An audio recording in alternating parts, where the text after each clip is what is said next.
ढेर दिन से बानी खखुआइल धनिया बानी हिले बहरा से आइल धनिया। अरे आव ना ढेर दिन से बानी खखुआइल धनिया बानी हिले बहरा ले आइल धनिया।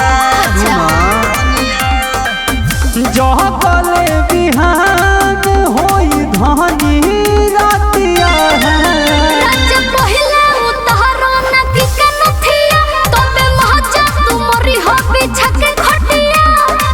और जल्दी बा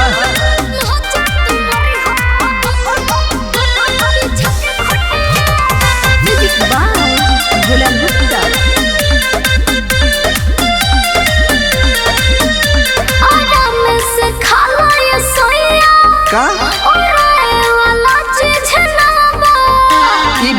सुनए रानी मन नहीं मानी मिलल कहीं ना चीज बा।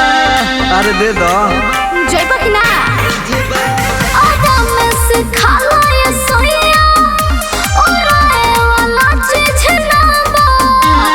सुनए रानी मन नहीं मानी मिलल कहीं चीज बा।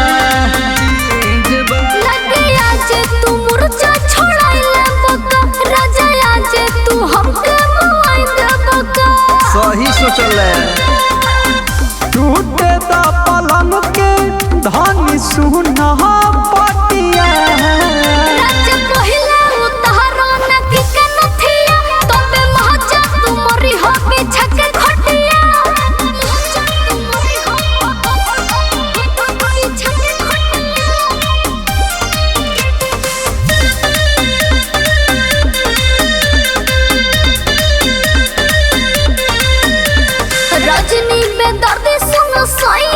बोला मोहन अखिलेश से चंदन के भरत कहीं न मन बा। रजनी बेदर्दी सुन सैया तोहरे अनुसार धन बाटे। बबुआ मोहन चंदन के भरत नहीं मन बा।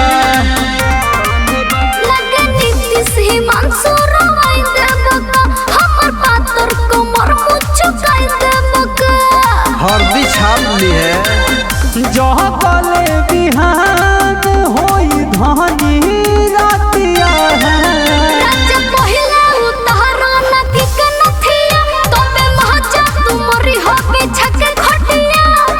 आओ पहले मूर्छा छोड़ा ली जा जा।